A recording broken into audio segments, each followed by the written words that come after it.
ہر زمانے میں جہاں بھی رہے وہ دوسروں کے محکوم اور غلام بن کر ہی رہے، اور آئے دن ان پر ایسے حکمران مسلط ہوتے رہے جنہیں انہوں نے ظلم و ستم کا بڑا زبردست نشانہ بنایا۔ اور قریب کے زمانے میں تو آپ تصور بھی نہیں کر سکتے، ہٹلر نے ان سے جو سلوک کیا وہ پوری دنیا سے پوشیدہ تو نہیں ہے۔ یہ دنیا کے اندر جو حالات پیش آتے ہیں انسان کو، کبھی خوشی کبھی غم کبھی پریشانی، اس کا عام طور پر اصول یہ بتلا دیا کہ لعلہم یرجعون، کہ تاکہ وہ اللہ کی طرف پلٹے، رجوع ہوں۔ اللہ تبارک و تعالی نے آدم کے پس سے تمام ذریت کو نکالا، مسند احمد کی روایت وغیرہ کے اندر یہ بات تصریح کے ساتھ آئی ہے۔ پھر اللہ تبارک و تعالی نے ان روحوں سے پوچھا کیا میں تمہارا رب نہیں ہوں؟ سب نے شہادت دی کہ اے اللہ تو ہی ہمارا رب ہے۔ پھر اللہ تبارک و تعالی نے اسے امتحان کے طور پر جانچنے کے لیے یہاں بھیجا، تو یہ عہد الست کہلاتا ہے کہ اللہ تبارک و تعالی نے وہ عہد لے کر پھر تمہیں دنیا میں بھیجا۔ تم پر ذمہ داری بنتی ہے کہ تم پڑھو، تم سیکھو، تم جانو توحید کیا ہے۔ جیسے دنیا میں تم نے اپنے باپ دادا کی اندھی پیروی نہیں کی، کسی کا باپ کسان تھا تو بیٹا یہ نہیں کہتا کہ بیٹا میرا باپ تو کسان تھا میں بھی کسان ہی رہوں، ڈاکٹر کیوں بنتا ہے، انجینئر کیوں بنتا ہے، وہاں پر باپ کا وہ حوالہ نہیں دیتا، دنیا میں وہ آگے بڑھتا ہے۔ کسی کا باپ غریب تھا تو بیٹا امیر کیوں بنتا ہے، وہ نہیں کہتا کہ میرا باپ تو کچھ نہیں کمایا میں کیوں کماؤں۔ تو یاد رکھیے دنیا میں یہ عذر نہیں کرتا تو دین میں اللہ کیسے یہ عذر قبول کرے گا۔ MSLI TV، رہنمائی بدلتی دنیا کے لیے۔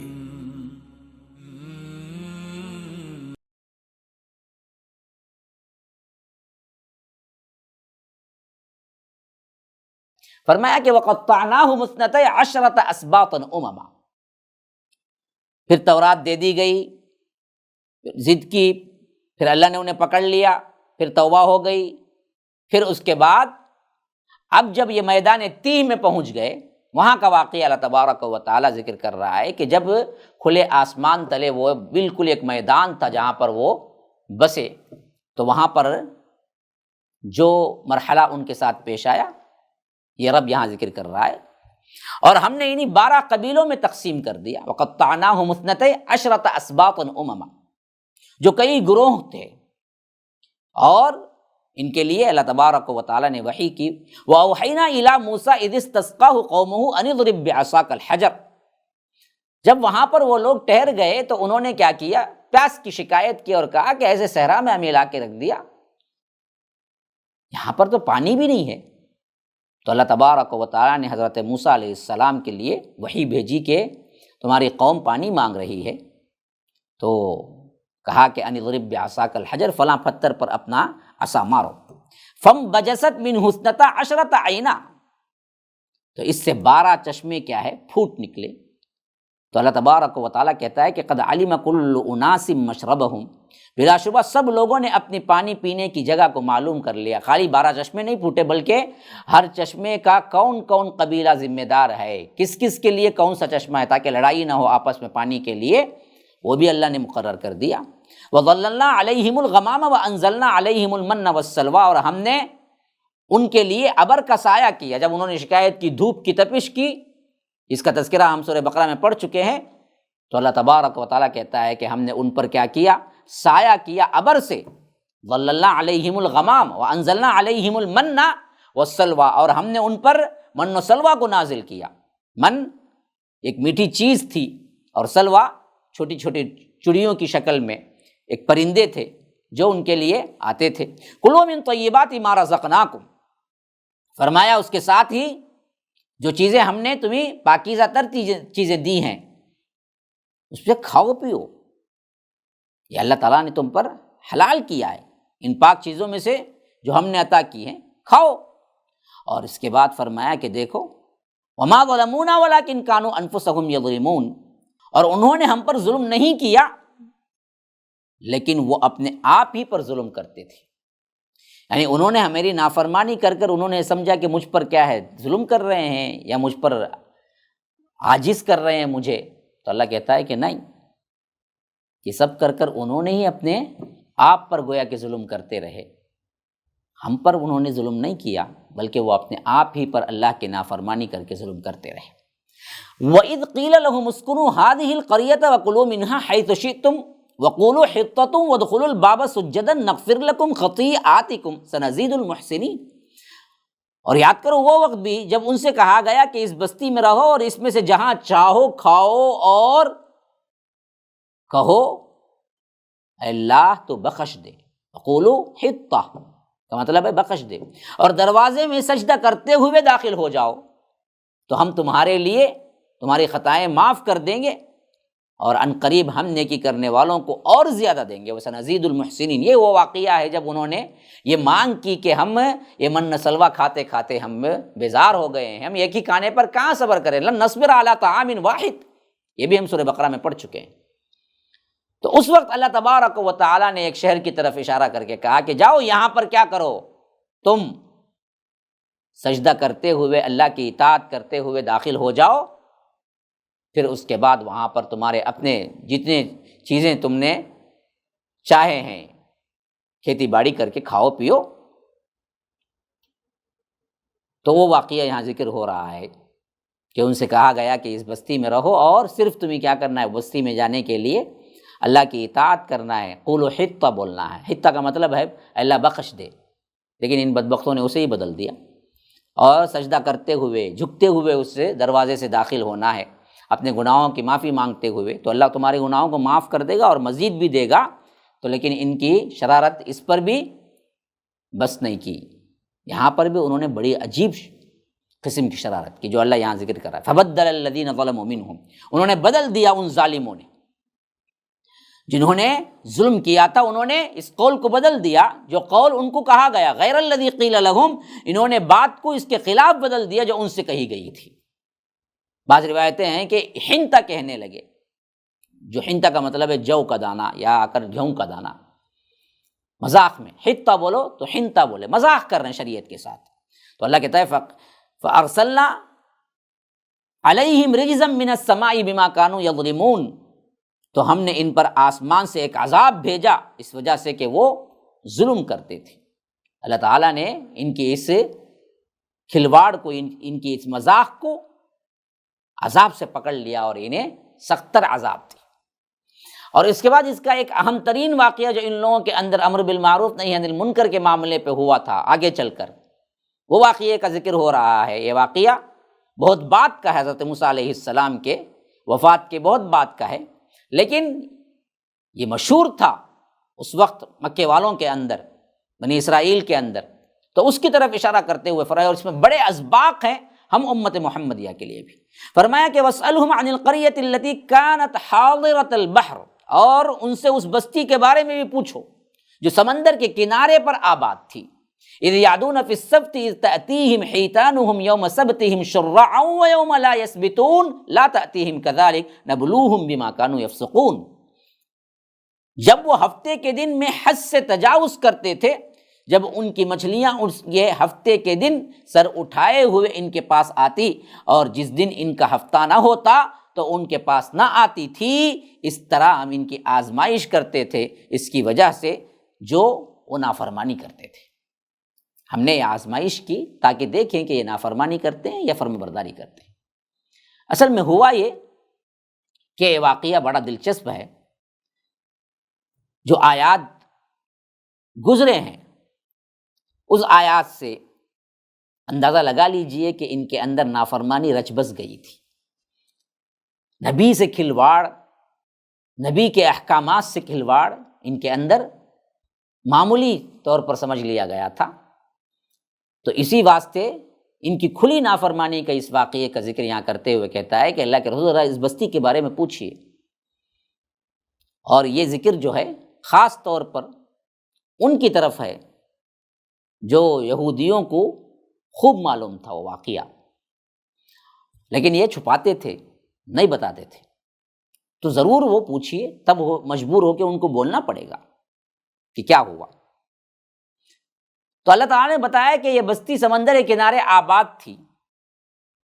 اکثر مفسرین کہتے ہیں کہ یہ بستی جو تھی نا، یہ ایلات جو بحر قلزم کے کنارے ساحل پر جو مدین اور طور کے درمیان ہے وہاں آباد تھی، اور شہر قلزم کے اندر، بحر قلزم کے اندر خلیج عقبہ میں اس جگہ واقع تھا جہاں اب اردن کی بندرگاہ پائی جاتی ہے، جس کے قریب خلیج عقبہ ہی میں یہودیوں نے جو ابھی نئی بندرگاہ بنائی ہے وہ بھی واقع ہے وہاں پر۔ اور فرمایا کہ یادون فی السبت، اس سے معلوم ہوتا ہے کہ ہفتے کے دن ان کے لیے شکار جائز نہیں تھا، جو کہ اللہ تبارک و تعالی نے عبادت کے لیے ٹھہرا دیا تھا۔ تو انہوں نے کیا کیا؟ اس میں حد سے تجاوز کیا۔ اور استأتیہم حیتانہم، حوت کی جمع حیتان ہے، اور حوت کہتے ہیں بڑی مچھلی کو، جیسا کہ فرمایا کہ فَالْتَقَمَهُ الْحُوتُ وَهُوَ مُلِيمٌ، حضرت یونس علیہ السلام کے سلسلے میں کہ مچھلی نے انہیں نگل لیا۔ وہ مچھلی چھوٹی مچھلی نہیں جو حضرت یونس علیہ السلام کو نگل لیا، وہ چھوٹی کیسے ہو سکتی ہے؟ وہ بہت بڑی مچھلی تھی۔ تو وہاں پر بھی لفظ حوت آیا ہے، تو حوت کی جمع ہے حیتان، تو بڑی بڑی مچھلیاں جب ان کے پاس آتی تھی۔ اور اس میں خاص طور پر ایک لفظ بتایا کہ شرع، اس کا مطلب ہے شارعن کی جمع ہے شرع، جس کا معنی ہے کہ پانی جب سر نکالے ہوئے آ جاتا ہے، زور و شور سے بہتا ہے، موج آتی ہے، اسے کہتے ہیں۔ تو اصل میں حکم یہ تھا کہ ہفتے کے روز صرف عبادت میں لگے رہو، شکار نہ کرو، اور اس دن کی تعظیم کرو اور اس میں عبادت میں لگے رہو۔ تو اسی دن ساحل کے قریب یہ جو بستی آباد تھی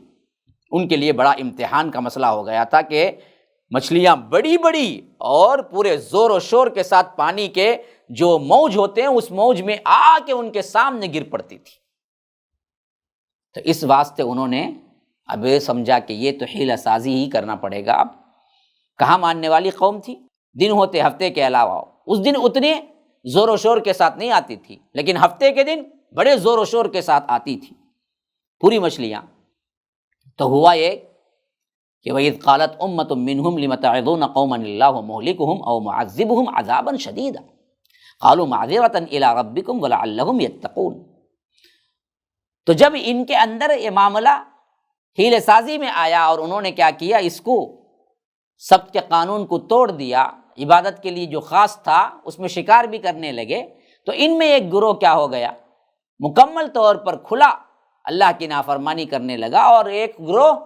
حیلہ سازی کرتا تھا کہ بڑے بڑے گڑے اور بڑے بڑے کیا ہیں ایسے جال رکھ دیتے تھے جس میں وہ مچھلیاں ہفتے کے دن تو پھنس جاتی لیکن اتوار کے دن نکال لیتے۔ تو ایسے لوگ ہو گئے۔ تو ان میں جو بالکل متنبع رہے، بالکل اس سے الگ رہے، مچھلی کے دن کے ہفتے کے دن مچھلیاں پکڑے ہی نہیں، بالکل ہی حرام سمجھ کے اس سے دور رہے، ان میں بھی دو گروہ ہو گئے۔ ان میں ایک گروہ تو وہ تھا جو کہتا بھی تھا، کرتا بھی تھا، رکتا بھی تھا، دوسروں کو کہتا تھا کہ اللہ کے عذاب سے ڈرو۔ ایک گروہ وہ تھا رکا ہوا تو تھا لیکن برائی کو روکتا نہیں تھا۔ تو ان لوگوں کا مکالمہ ہے اس آیت میں کہ جب ان میں سے ایک گروہ نے کہا کہ تم ایسے لوگوں کو کیوں نصیحت کرتے ہو جنہیں اللہ ہلاک کرنے والا ہے، یعنی جو رکتے بھی تھے، خود بھی رکتے، دوسروں کو رکاتے بھی تھے، امر بالمعروف نہی عن المنکر کرتے بھی تھے، جو صرف رکے ہوئے تھے، ان لوگوں نے کہا کہ بھائی تم ان کو سمجھا کہ کیا کرنا، یہ تو کھلم کھلا نافرمانی کر رہے ہیں ہفتے کے دن کی، تو اللہ تو ان کو عذاب دے گا، یعنی ہلاک کرنے والا ہے، اور معذبہم عذابا شدیدا، یا سخت تر عذاب ان پر آنے والا ہے۔ تو ان لوگوں نے کیا کہا، دیکھیے یہ بہت اہم ترین چیز ہے امت مسلمہ کے لیے، تم کو کام کرتے رہنا ہے، تمہیں برائی سے روکتے رہنا ہے، برائی کرنے والا کس انجام کو پہنچتا ہے یا کتنا مانتا ہے نہیں مانتا ہے اس کا سوال نہیں، دعوت تم کو کرتے رہنے چاہیے۔ اسی واسطے ان اللہ کے بندوں نے کہا جو رکتے بھی تھے رکاتے بھی تھے، معذرۃ الی ربکم، انہوں نے کہا کہ تمہارے رب کے سامنے عذر کرنے کے لیے تو ہمیں دعوت تو کرنا ہی چاہیے نا، وَلَعَلَّهُمْ يَتَّقُونَ، تاکہ وہ لوگ ڈر بھی جائیں، ہو سکتا ہے تم سمجھ لیے کہ ان پر عذاب ہی آئے گا تبھی یہ سدھریں گے، لیکن ہو سکتا ہے اللہ تعالیٰ ان کو نیک توفیق دے دے، یہ بھی تو ہو سکتا ہے۔ فَلَمَّا نَسُوا مَا ذُكِّرُوا بِهِ أَنجَيْنَا الَّذِينَ يَنْهَوْنَ عَنِ السُّوءِ وَأَخَذْنَا الَّذِينَ ظَلَمُوا بِعَذَابٍ بَئِيسٍ بِمَا كَانُوا يَفْسُقُونَ۔ پھر جب وہ اس بات کو بھول گئے جن کی انہیں نصیحت کی گئی تھی تو ہم نے ان لوگوں کو بچا لیا جو برائی سے منع کرتے تھے، اور ان کو سخت عذاب میں پکڑ لیا جو ظلم کیا کرتے تھے، اس وجہ سے کہ وہ اصل میں نافرمانی ہی کرتے رہے۔ تو یہاں پر یہ بات اچھی طرح ذہن میں نوٹ کر لیجئے، جب یہ 3 گروہوں میں بڑھ گئے تو اللہ تبارک و تعالی نے بتایا کہ جب ہمارا عذاب آیا تو اس وقت اللہ کہتا ہے کہ ہم نے صرف ان لوگوں کو نجات دی،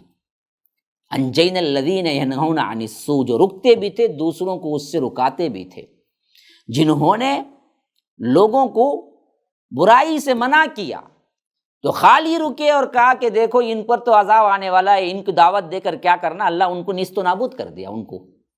ان کے ساتھ ہی۔ تو نجات کا ذکر صرف کس کا آ رہا ہے؟ ان لوگوں کے لیے آ رہا ہے جو اس وقت خود رکے بھی اور رکاتے بھی رہے۔ ہاں، بعذاب بئیس بما کانوا یفسقون، کہ ہم نے یہ عذاب جو دیا بڑا سخت عذاب دیا جنہوں نے اس پر ظلم کیا، سب کے قانون کو توڑا، اس وجہ سے کہ وہ نافرمانی کیا کرتے تھے، وہ تھے ہی نافرمان۔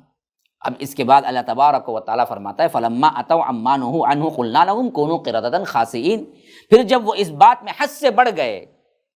کھلا ہوا سب کے قانون کو توڑ دیا اور کھلم کھلا شکار کرنے لگے، تو فرمایا کہ حد سے بڑھ گئے، جس سے انہیں منع کیا گیا تھا اس بات میں، تو ہم نے ان سے کہہ دیا کہ کونوا قردۃ خاسئین، ذلیل بنتے ہوئے، ذلیل ہوتے ہوئے بندر بن جاؤ، اور صحیح میں وہ بندر بن گئے۔ تو اب اس واقعے سے پتہ چلتا ہے کہ پہلے ایک قوم تھی جو آباد تھی کہاں پر؟ ساحل پر، اور اس قوم کے قانون کو، یعنی بنی اسرائیل کے قانون میں یہ تھا کہ تم ہفتے کے دن شکار نہ کرنا، کوئی بھی دنیاوی کام نہ کرنا، عبادت کرنا۔ پھر اس کے بعد یہ بھی معلوم ہو گیا کہ وہ قوم کے لیے آزمائش کے طور پر اللہ نے ہفتے کے دن بڑی بڑی مچھلیوں کو ان کے سامنے لا کر کھڑا کر دیتا، سامنے آ کے کیا ہے موجوں کے ساتھ آ کے پڑی رہتی تھی۔ پھر اس کے بعد یہ بھی معلوم ہو گیا کہ اس قوم کے اندر 3 قسم کے لوگ ہو گئے تھے، خود کھلم کھلا ہفتے کے قانون کو توڑ دیا، دوسرے وہ تھے جو اس قانون کی پوری پابندی کی لیکن دوسروں کو نہیں رکوایا، تیسرے وہ لوگ تھے جنہوں نے اس قانون کی پوری پابندی بھی کی اور اس کے ساتھ ساتھ دوسروں کو بھی رکواتے رہے، امر بالمعروف نہی عن المنکر کرتے رہے، سمجھاتے رہے۔ تو اللہ تبارک و تعالیٰ کہتا ہے کہ جب اس کام میں ان لوگوں نے حد سے آگے بڑھ گئے تو ہم ان سب کو بندر بنا دیا۔ اب ذرا غور کر کے سنیے، اس بندر بننے سے، ذلیل بننے سے، اس عذاب سے چھٹکارا کون پایا؟ جو خود بچ گیا تھا وہ گروہ، یا بچ کر دوسروں کو بھی بچا رہا تھا، دعوت کا کام کر رہا تھا وہ گروہ؟ یہ دونوں گروہ۔ اب ذرا غور سے سنیے آگے اللہ کیا، وَإِذْ تَأَذَّنَ رَبُّكَ لَيَبْعَثَنَّ عَلَيْهِمْ إِلَى يَوْمِ الْقِيَامَةِ مَنْ يَسُومُهُمْ سُوءَ الْعَذَابِ إِنَّ رَبَّكَ لَسَرِيعُ الْعِقَابِ وَإِنَّهُ لَغَفُورٌ رَحِيمٌ۔ اور جب تیرے رب نے صاف اعلان کر دیا کہ وہ قیامت کے دن تک ان پر ایسا شخص ضرور بھیجتا رہے گا جو انہیں برا عذاب دے گا، بے شک تیرا رب یقیناً بہت جلد سزا دینے والا ہے، اور بے شک وہ یقیناً بے حد بخشنے والا اور رحم کرنے والا بھی ہے۔ یعنی بات اس واقعے کا تسلسل باقی رکھتے ہوئے فرمایا کہ جو آزمائشیں ان پر گزری اور بعض نیک اعمال، بعض بد کا جو ذکر اللہ تبارک و تعالیٰ نے ان پر کیا، لیکن ان کی زیادہ تر نافرمانیاں رہی، جس کے باعث اللہ نے قیامت تک ان پر ایسے لوگ مسلط کر دیے جو انہیں بدترین عذاب دنیا میں بھی چکاتے رہے، جیسا کہ سورہ آل عمران 112 میں فرمایا کہ وَضُرِبَتْ عَلَيْهِمُ الذِّلَّةُ وَالْمَسْكَنَةُ وَبَاءُوا بِغَضَبٍ مِّنَ اللَّهِ، کہ ہم نے ان پر کیا ہے ذلت اور مسکنت طاری کر دی اور انہیں قیامت تک کے لیے سر اٹھانے کی کیفیت سے محروم کر دیا۔ ہاں، کہاں بھی رہو تم دراصل اکیلے کبھی نہیں اٹھ کے کھڑے ہو سکتے ہو، جہاں کہیں بھی رہو تمہیں دراصل اینما ثقفوا الا بحبل من اللہ وحبل من الناس وباؤوا بغضب من اللہ وضربت علیہم المسکنہ، تو تمہیں لوگوں کے سہارے ہی جینا پڑے گا، اور تم پر ہمیشہ سخت ترین لوگوں کو مسلط کر دو۔ اور یہ پوری تاریخ بنی اسرائیل میں ہم دیکھتے ہیں کہ ہر زمانے میں جہاں بھی رہے وہ دوسروں کے محکوم اور غلام بن کر ہی رہے، اور آئے دن ان پر ایسے حکمران مسلط ہوتے رہے جنہیں انہوں نے ظلم و ستم کا بڑا زبردست نشانہ بنایا۔ اور قریب کے زمانے میں تو آپ تصور بھی نہیں کر سکتے، ہٹلر نے ان سے جو سلوک کیا وہ پوری دنیا سے پوشیدہ تو نہیں ہے۔ 6 لاکھ افراد کو ایسے بنا دیا گویا کہ وہ بالکل گھاس ہیں، درختوں کے کھاد بنا کر پیش کر دیا، اور کبھی بھی ان کو کیا ہے امن سکون نہیں ملا، اور کبھی بھی ان کے اندر کوئی حکومت قائم نہیں ہوئی۔ لیکن اس کے بعد سے جب بڑے اسرائیل بنا تب سے لے کر یہ بڑھتی ہوئی تعداد اور قوت ہو رہی ہے۔ تو یہ آخری وہ جو کہتے ہیں نا جی چونٹی کو پر نکلتے ہیں تو موت کی نشانی ہے، یعنی آخری بڑھ کر پل کر اب پر والی چمٹی ہو کے جب پھرنے لگتی ہے تو گویا کہ اب اس کی موت کی نشانی ہے۔ اس کے بعد وہ زیادہ دیر پھرتی نہیں ہے، مر جاتی ہے۔ ہاں، یہی حالت اب ان لوگوں کی ہے کہ یہ آخری کنڈیشن پہ آئے ہوئے ہیں، اور اس کے بعد اب دراصل ان کا نیست و نابود ہونا بھی بہت قریب ہے، اسرائیل کا بھی۔ ہاں، وہ آئے گا ان کا مسیحا جس پر وہ اتراتے رہے ہیں، لیکن اللہ تبارک و تعالیٰ سچے مسیح کو بھیجے گا، اور وہ آئیں گے۔ پھر اس کے بعد ان سے وہ جنگ ہوگی جو ایک ایک پتھر، ایک ایک شجر، ایک ایک حجر پکار اٹھے گا کہ دیکھو یہ اللہ کا دشمن میرے پیچھے چھپا ہوا ہے، مارو ان کو۔ پھر اس کے بعد فرمایا کہ وَقَطَّعْنَاهُمْ فِي الْأَرْضِ أُمَمًا مِنْهُمُ الصَّالِحُونَ وَمِنْهُمْ دُونَ ذَلِكَ وَبَلَوْنَاهُمْ بِالْحَسَنَاتِ وَالسَّيِّئَاتِ لَعَلَّهُمْ يَرْجِعُونَ، اور ہم نے انہیں زمین میں مختلف گروہوں میں ٹکڑے ٹکڑے کر دیا، انہی میں سے کچھ نیک بھی تھے اور ان میں سے کچھ اس کے علاوہ بھی تھے، برے بھی تھے، اور ہم نے اچھے حالات اور برے حالات کے ساتھ ان کی آزمائش بھی کی تاکہ وہ لوگ رجوع ہو جائیں، لیکن یہ لوگ رجوع ہونے کا نام نہیں لیے بلکہ اپنی سرکشی میں آگے بڑھتے ہی چلے گئے۔ فَخَلَفَ مِن بَعْدِهِمْ خَلْفٌ وَرِثُوا الْكِتَابَ يَأْخُذُونَ عَرَضَ هَذَا الْأَدْنَىٰ وَيَقُولُونَ سَيُغْفَرُ لَنَا وَإِن يَأْتِهِمْ عَرْضٌ مِثْلُهُ يَأْخُذُوهُ أَلَمْ يُؤْخَذْ عَلَيْهِمْ مِيثَاقُ الْكِتَابِ أَلَّا يَقُولُوا عَلَى اللَّهِ إِلَّا الْحَقَّ وَدَرَسُوا مَا فِيهِ وَالدَّارُ الْآخِرَةُ خَيْرٌ لِّلَّذِينَ يَتَّقُونَ أَفَلَا تَعْقِلُونَ اللهم أرنا الحق حقا وارزقنا اتباعه وأرنا الباطل باطلا وارزقنا اجتنابه اللهم علمنا ما ينفعنا وانفعنا بما علمتنا وارزقنا علما رب اشرح لي صدري ويسر لي أمري واحلل عقدة من لساني يفقه قولي۔ اس اللہ کے نام سے ابتدا جس کے ناموں کی کوئی انتہا ہی نہیں۔ وَلَوْ أَنَّ مَا فِي الْأَرْضِ مِن شَجَرَةٍ أَقْلَامٌ وَالْبَحْرُ يَمُدُّهُ مِن بَعْدِهِ سَبْعَةُ أَبْحُرٍ مَّا نَفِدَتْ كَلِمَاتُ اللَّهِ۔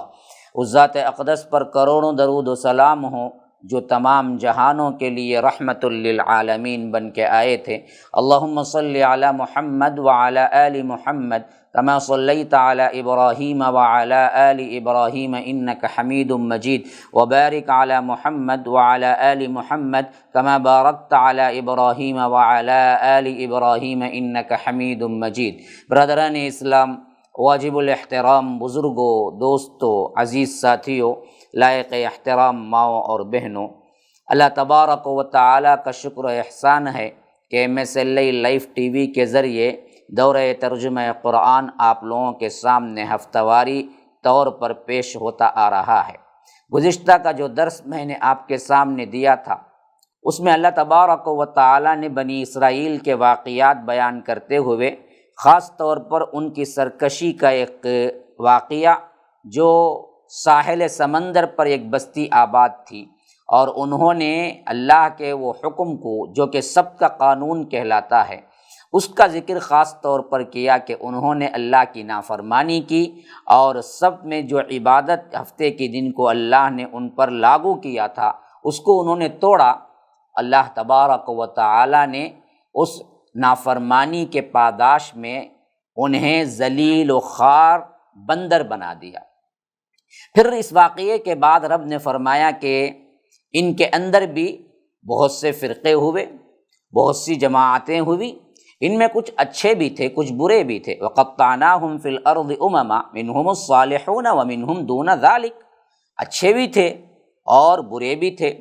پھر اس کے بعد اللہ تبارک و تعالیٰ انہیں اچھائی کے ساتھ آزمایا، برائی کے ساتھ بھی آزمایا، یعنی کبھی کیا ہے آسانیاں دی، کبھی کیا ہے تنگی دی، تاکہ کون صالح ہیں، کون اللہ کی طرف پلٹنے والے ہیں۔ یہ دنیا کے اندر جو حالات پیش آتے ہیں انسان کو، کبھی خوشی، کبھی غم، کبھی پریشانی، اس کا عام طور پر اصول یہ بتلا دیا کہ لعلہم یرجعون، کہ تاکہ وہ اللہ کی طرف پلٹیں، رجوع ہوں۔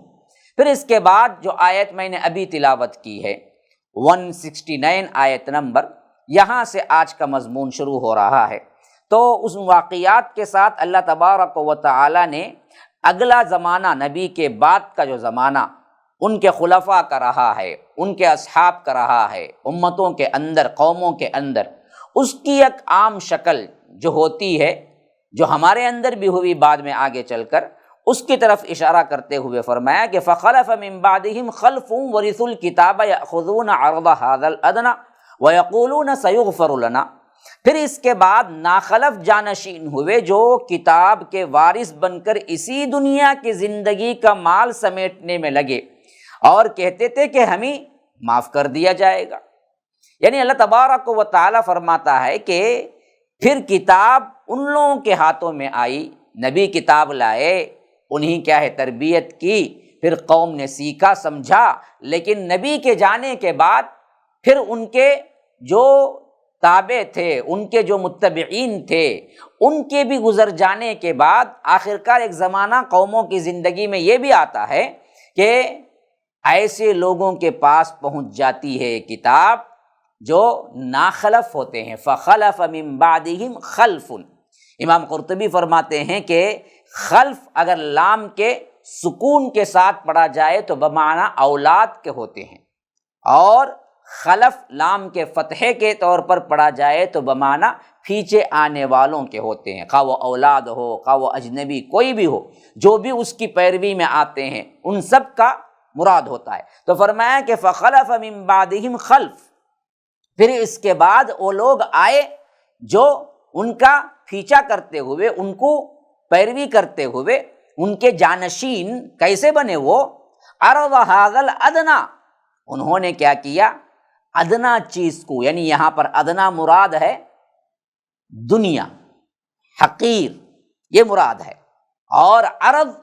دنیا کے سامان کے لیے استعمال ہوا ہے، کہ فرمایا کہ عرض ھذا الادنی، دنیا کے سامان کی طرف یہ متوجہ ہوئے، یہ نالائق جو بنے سب سے پہلے توجہ کیا ہوئی؟ یہ دنیا کی طرف مائل ہوئے اور دنیا میں آگے بڑھتے گئے، حالانکہ ان کو تو اللہ تبارک و تعالیٰ نے کتاب کا وارث بنایا، کتاب کو پکڑنے کا حکم دیا، لیکن یہ دنیا کو پکڑ کے بیٹھے رہے اور کہتے رہے سیغفر لنا، اللہ ہمیں معاف کر دے گا، جی ہم امت محمدیہ ہیں نا، قرآن پڑھو یا نہ پڑھو، کچھ بھی ہو، ہمیں تو فخر ہے امت محمدیہ ہونے کا، ہمیں تو اللہ معاف کر دے گا۔ یہی حال ان قوموں کا بھی ہوا، انہوں نے کہا کہ نحن ابناء اللہ و احباؤ، دیکھو ہم تو کیا ہیں، اللہ تبارک و تعالیٰ کے بڑے محبوب ہیں، بڑے محبوب کے بیٹے ہیں، بڑے محبوب کے اولاد ہیں، تو حضرت موسیٰ جیسی شخصیت کی امتی کو اللہ تعالیٰ جہنم میں ڈال دے گا۔ یہی حالت ہماری بھی ہوئی، ہم نے قرآن کو چھوڑا، کتاب و سنت کو چھوڑا اور دنیا کی طرف، دنیا کے کتوں کی طرح مائل ہو گئے، لیکن ہمارے زبان میں یہی الفاظ رہے کہ سیغفر لنا، اللہ بڑا رحیم ہے بھائی، اللہ معاف کر دینے والا ہے، اللہ تبارک و تعالی مغفرت کر دینے والا ہے، تو ہمیشہ وہی کہتے رہے۔ فرمایا کہ وَإِن يَأْتِهِمْ عَرْضٌ مِثْلُهُ يَأْخُذُوهُ،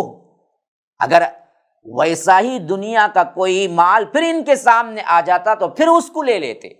یعنی ایک بار گناہ کرے، رشوت کا مال آیا، حرام کھائے، کیا کہے؟ سیغفر لنا، اللہ معاف کر دے گا بھائی، اللہ معاف کر دے گا۔ پھر دوبارہ وہی رشوت سامنے آ گئی، وہی حرام مال سامنے آ گیا، وہی سود سامنے آ گیا، پھر لے لیا، کھا لیا، اور پھر یہی کہتے رہے کہ اللہ بڑا معاف کر دینے والا ہے، اللہ بڑا معاف کر۔ یہی قوموں کی زندگی میں ہوا اور یہی ہمارے امت محمدیہ کے اندر بھی آج ہو رہا ہے۔ کتنی پرفیکٹ آج کے ماحول پہ یہ آیت فٹ ہو رہی ہے، دیکھیے خاص کر امت کے وہ علماء سو جو دنیا کی طرف ہی رغبت رکھتے ہیں اور عوام کو بھی صرف بہکاتے اس واسطے ہیں، چندہ لیتے ہیں یا آ کر نذرانے کے طور پہ لیتے ہیں یا عرس مناتے ہیں یا درگاہوں کے کیا ہیں چندے اکٹھے کرتے ہیں، ان بدبختوں کا حال یہی ہے۔ ان کو اچھی طرح معلوم ہے کہ یہ حرام کاری کر رہے ہیں، لیکن ایک تو تسلی یہ دیتے ہیں کہ سیغفر لنا، ہمیں معاف کر دیا جائے گا، پھر مال دنیا سامنے آتا ہے تو پھر کیا ہے اس کو لے لیتے ہیں، پھر کہتے ہیں کہ اللہ بڑا معاف کرنے والا۔ اس اللہ تعالیٰ اسی واسطے کہتا ہے الم یؤخذ علیہم میثاق الکتاب الا یقولوا علی اللہ الا الحق ودرسوا ما فیہ،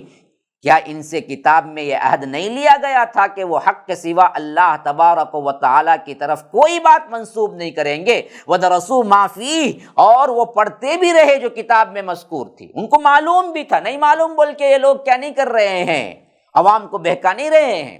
نہیں معلوم بول کے یہ اللہ کے ساتھ شریک نہیں ٹھہرا رہے ہیں، بلکہ ان بدبختوں کو اچھی طرح معلوم ہے۔ لیکن دنیا اصل انہی سے آنی ہے، یہ درگاہوں کے چکر سے اگر نکالیں گے تو ان کے پیٹ کو کون بھرے گا؟ ان کے پیٹ کا جہنم تو اسی سے بھرتا ہے۔ تو یہ بدبخت اسی طرح عوام کو بہکاوے میں رکھتے ہیں۔ تو اللہ کہتا ہے کہ کیا انہیں نہیں کہا گیا، انہیں نہیں کہہ دیا گیا، کیا ان سے عہد نہیں لیا گیا کہ اللہ یقولوا علی اللہ الا الحق، اللہ پر دیکھو حق کے سوا کچھ نہیں بولو گے، ودرسوا ما فیہ، اور وہ پڑھتے بھی ہیں اس کے اندر۔ قرآن پڑھتے ہیں تو انہیں کیا ہے دل میں کچوکے لگتے ہیں کہ بدبختو یہ کیا کر رہے ہو تم قرآن کے ساتھ کھلواڑ، لیکن یہ لوگ دنیا کی مال و متاع کے خاطر کبھی آگے کبھی پلٹ کر کبھی عوام کو صحیح بات نہیں بتلاتے۔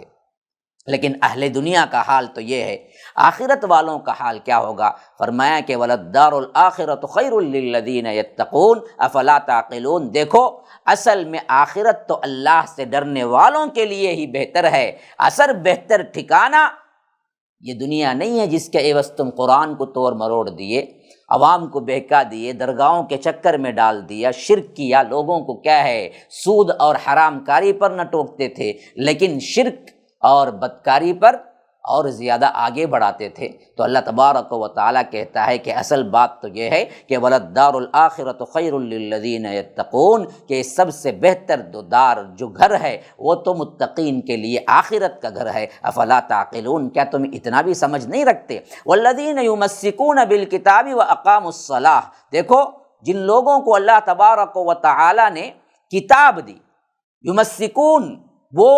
کتاب کو مضبوطی سے پکڑتے ہیں، اور فرمایا کہ نماز قائم کرتے ہیں۔ کتاب کو پکڑنے میں نماز بھی آ گئی، لیکن ساتھ میں الگ سے ذکر کرنے کی وجہ کیا ہے؟ نماز کے اہتمام میں، نماز کی تاکید میں زیادہ تر بیان ہو جائے۔ فرمایا کہ جو لوگ کتاب کو مضبوطی سے پکڑتے بھی ہیں، پھر اس کے بعد فرمایا کہ وَأَقَامُوا الصَّلَاةَ، اور نماز قائم کرتے ہیں، إِنَّا لَا نُضِيعُ أَجْرَ الْمُصْلِحِينَ، کہ ہم اصلاح کرنے والوں کے اجر کو کبھی ضائع نہیں کرتے۔ فرمایا کہ وَإِذْ نَتَقْنَا الْجَبَلَ فَوْقَهُمْ كَأَنَّهُ ظُلَّةٌ وَظَنُّوا أَنَّهُ وَاقِعٌ بِهِمْ خُذُوا مَا آتَيْنَاكُمْ بِقُوَّةٍ وَاذْكُرُوا مَا فِيهِ لَعَلَّكُمْ تَتَّقُونَ، وہ وقت بھی یاد کرو جس کا ذکر اللہ نے اس سے پہلے بھی کیا تھا۔ یہاں پر جبل کا لفظ آیا ہے، اس سے پہلے طور کا لفظ آیا تھا۔ ہم نے پہاڑ کو ہلا کر ان کے اوپر اٹھا لیا۔ نتقنا الجبل کا کہتے ہیں کہ زور سے ہلانا،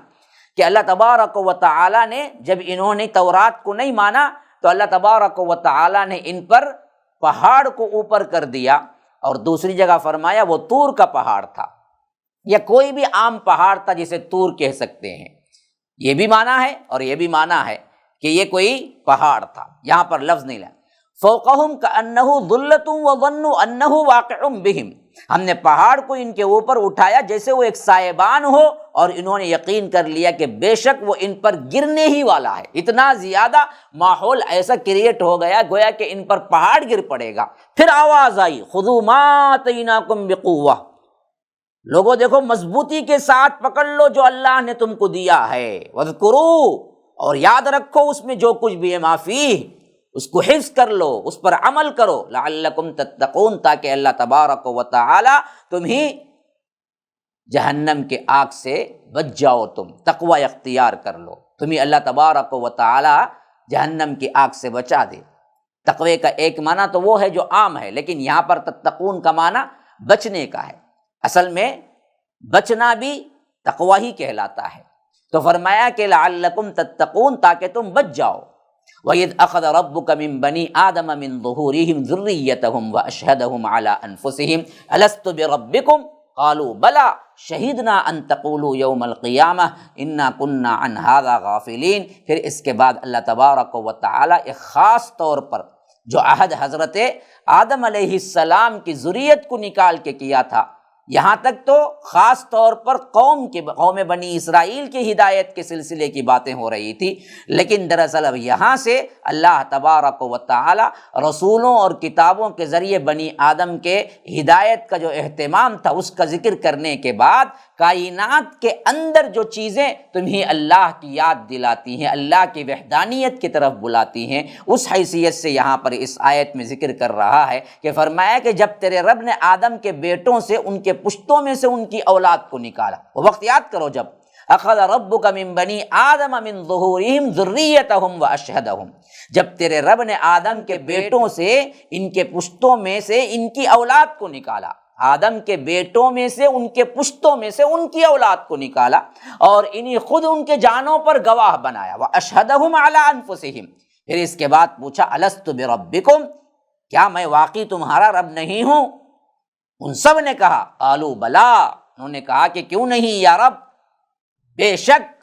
تو ہی رب ہے۔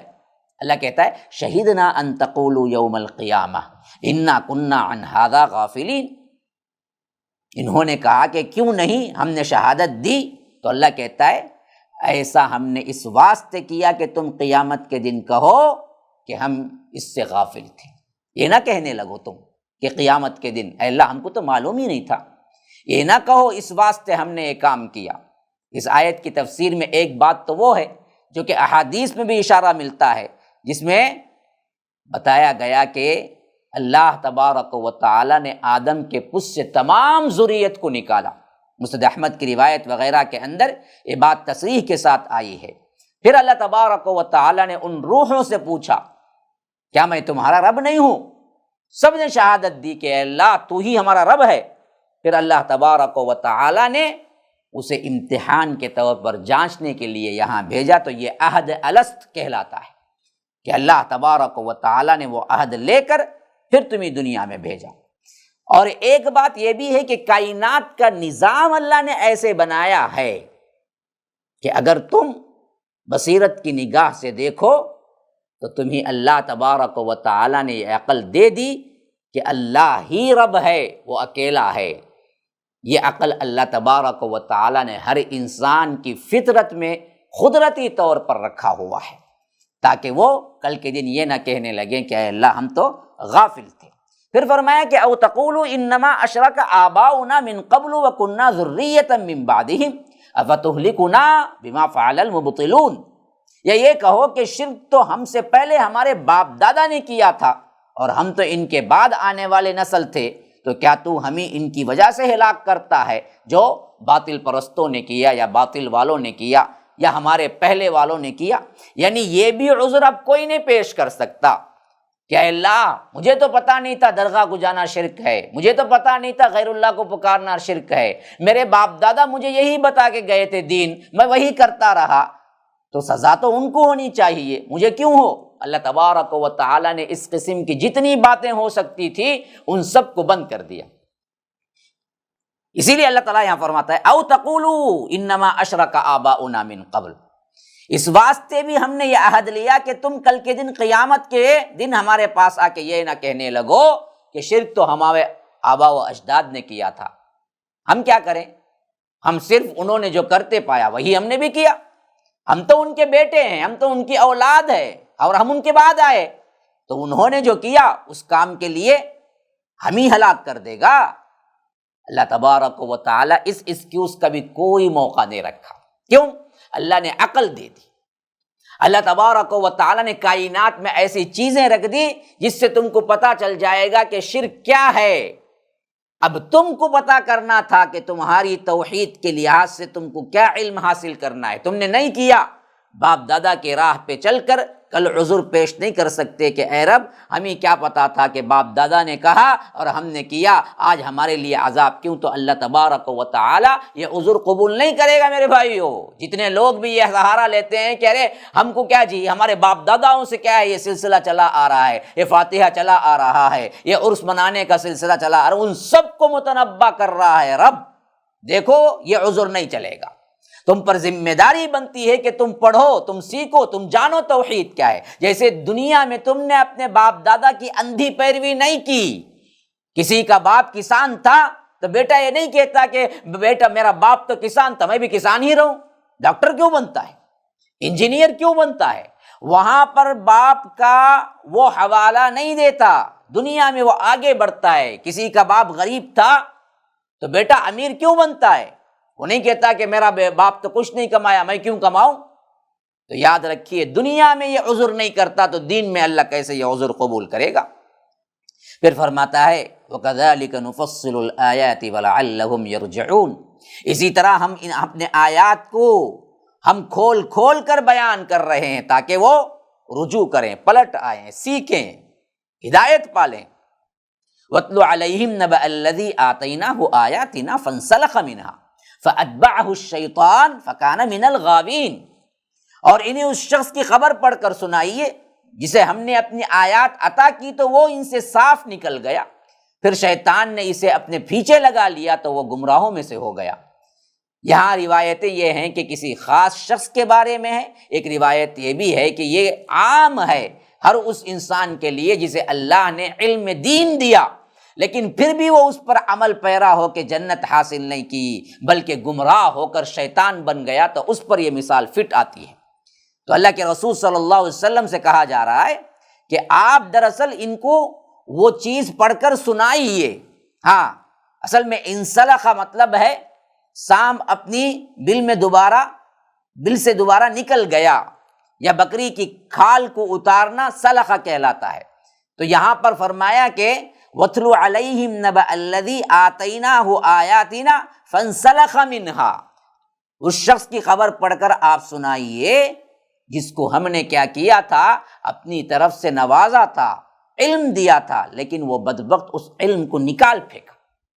فَأَتْبَعَهُ الشَّيْطَانُ، اور شیطان نے اسے پیچھے لگا لیا، اس کے پیچھے یہ لگا اور شیطان بھی اسے لگا لیا، یہاں تک کہ وہ مکمل گمراہ ہو گیا، علم کے باوجود بھی گمراہی مول لی۔ اب اسی سلسلے میں فرمایا کہ وَلَوْ شِئْنَا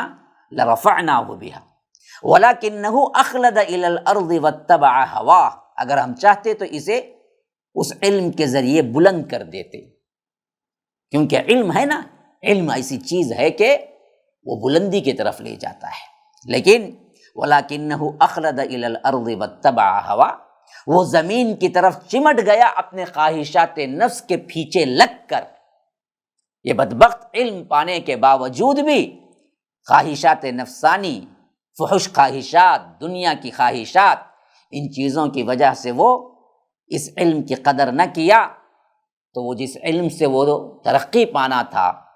اس کے بجائے وہ دنیا کے ساتھ چمٹ کے رہ گیا، اور اس کی مثال کیسے ہو گئی؟ فَمَثَلُهُ كَمَثَلِ الْكَلْبِ، اس کی مثال کتے کی سی ہو گئی۔ معلوم ہو گیا اب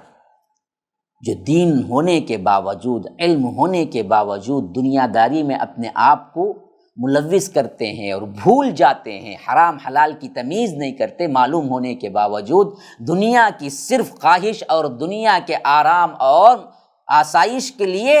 اللہ تبارک و تعالیٰ کی آیتوں کا انکار کر دیتے ہیں برملا، تو اللہ تبارک و تعالیٰ ان سے کہتا ہے کہ تم سب کی مثال کتے کی سی ہے، فَمَثَلُهُ كَمَثَلِ الْكَلْبِ، اور اس کی خصلت کیا ہے؟ ان تحمل علیہ یلہث او تترکہ یلہث،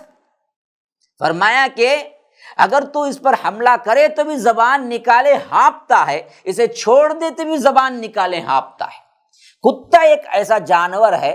جو ہمیشہ زبان نکالے ہانپتا رہتا ہے۔ دوسرے جانوروں کی خصلت یہ ہے کہ حملہ کرنے کے لیے کوئی آئے تو اس وقت وہ بھاگتا ہے، تو جس تیزی کے ساتھ بھاگتا ہے اس وقت اسے ایک کیفیت طاری ہوتی ہے کہ وہ زبان بھی نکالتا ہے، ہانپتا بھی ہے، لیکن آپ نے دیکھا ہوگا کوئی اس پہ حملہ نہیں کر رہا ہے کتے پر، وہ خاموشی سے روڈ پہ بیٹھا ہوا ہو یا کنارے پہ بیٹھا ہوا ہو، تو آپ دیکھیں گے بیٹھے بیٹھے بھی وہ زبان نکالے ہانپتا رہتا ہے، گویا کہ کوئی اس کا پیچھا کر رہا ہے۔ یہ حالت صرف کتے کی ہوتی ہے۔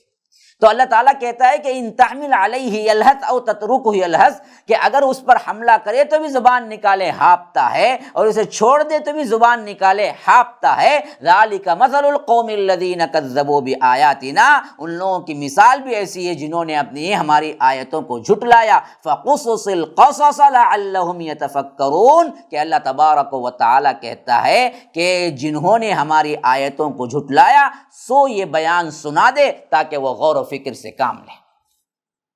ذرا غور کر کے دیکھیے مسلمانوں، کتنی بڑی ہمارے لیے نصیحت ہے۔ دنیا کے پیچھے لگو گے، اللہ تبارک و تعالیٰ کی اطاعت سے منہ موڑو گے، جانتے بوجھتے سود کھاؤ گے، حرام کھاؤ گے، اللہ بڑا رحیم ہے، کل قیامت کے دن اللہ پوچھے گا تو فلاں سفارش کر دیں گے، یہ ہو جائے گا، کون دیکھا ہے بھائی آخرت۔ ان تمام باتوں کو بنانے والے سنو، اللہ کہتا ہے کہ تمہاری مثال کتے کی سی ہو گئی ہے کہ ہر وقت صرف اسے زبان لٹکائے ہانپتا ہی رہتا ہے۔ یہی حالت تم دنیا کے پیچھے بھاگتے بھاگتے بھاگتے کتنا بھی مل جائے اور زبان لٹکائے پیچھے بھاگتے رہو گے، یہاں تک کہ اللہ تبارک و تعالیٰ تمہیں جب پکڑ لے گا اس وقت دراصل تمہیں کیا ہے احساس ہوگا، لیکن اس وقت احساس ہو کر کوئی فائدہ نہیں ہے۔ اسی واسطے ہم ابھی تمہیں قصہ پڑھ پڑھ کے سنا رہے ہیں تاکہ تم غور و فکر کرو۔ فقصص القصص لعلہم یتفکرون، تاکہ وہ غور و فکر کریں۔ آج ہم تمہیں سناتے ہیں کہ دیکھو اس طرح تم کرو گے تو آخر کار تمہارا معاملہ بھی یہی ہو کر رہے گا۔ MSLI TV، رہنمائی بدلتی دنیا کے لیے۔ اللہ تعالیٰ کہتا ہے کہ ہم نے بعضوں کو صرف جہنم ہی کے لیے کیا ہے، پیدا کیا ہے، لیکن اس کا مطلب یہ نہیں کہ مجبوری میں وہ لوگ جہنم ہی جائیں گے، اللہ نے مجبور کر دیا نا۔ اللہ کے علم میں معلوم تھا کہ یہ ضرور بالضرور جہنم ہی جیسے کام کریں گے، جانے کے جتنے جانے کے جہنم کے کام ہیں وہ ویسے ہی کریں گے، برائی ہی کریں گے، تو اللہ نے انہیں جہنم ہی کے لیے لکھ دیا۔ الحاد کا طریقہ یہ ہے کہ اللہ کے ناموں میں سے ایسے نام دوسروں کو بھی دے دینا جو اللہ تبارک و تعالیٰ کے لیے خاص ہے۔ الغوث یہ اللہ تبارک و تعالیٰ کے لیے خاص ہے، وہی ہے جو پکار کو سنتا ہے، لیکن ہم یہ کسی اور کو دے، یہ بھی الحاد ہے۔ جو غفلت میں پڑے ہوئے ہیں، جو گناہ پر گناہ کرتے جا رہے ہیں، ہم انہیں ڈھیل دیتے ہیں جسے استدراج کہتے ہیں، اور پھر اس کے بعد جب وقت آتا ہے پکڑنے کا تب ہم انہیں پکڑ لیتے ہیں، مگر وہ سمجھتے ہیں کہ اللہ نہیں پکڑ رہا ہے فوری گناہوں پر، تو سمجھتے ہیں کہ اللہ ہم پر بڑا مہربان ہے، اگر اللہ ہم پہ غصہ ہوتا تو فوراً کیوں نہیں پکڑ لیتا۔ یہ غلط فہمی میں پڑے رہتے ہیں، لیکن آخر جب عذاب آ جاتا ہے تب انہیں پتہ چلتا ہے کہ اللہ کی طرف سے یہ ڈھیل تھی جو اللہ تبارک و تعالیٰ دے رہا تھا۔ جن باتوں کا وہ حکم دیتے ہیں، توحید، نماز، صدقہ، صلہ رحمی، پاک دامنی، صدق وغیرہ، ان میں سے کون سی چیز ایسی ہے جو پاگل پن کی اطلاع دیتی ہے تم کو؟ ان کی دعوت میں بھی کوئی پاگل پن نہیں ہے، ان کی سیرت میں بھی کوئی پاگل پن نہیں ہے، تو پھر تم ان کو پاگل کیسے کہہ سکتے ہو؟ اللہ کے رسول تو بہت بلند ہیں، انبیاء میں سردار الانبیاء سید الانبیاء ہیں۔ ادنا نبی کو چھوڑو، انبیاء کو چھوڑ کر جو لوگ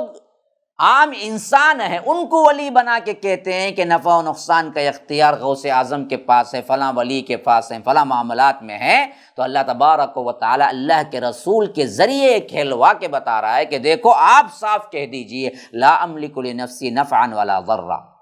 میں اپنے لیے بھی، اپنے نفس کے لیے بھی،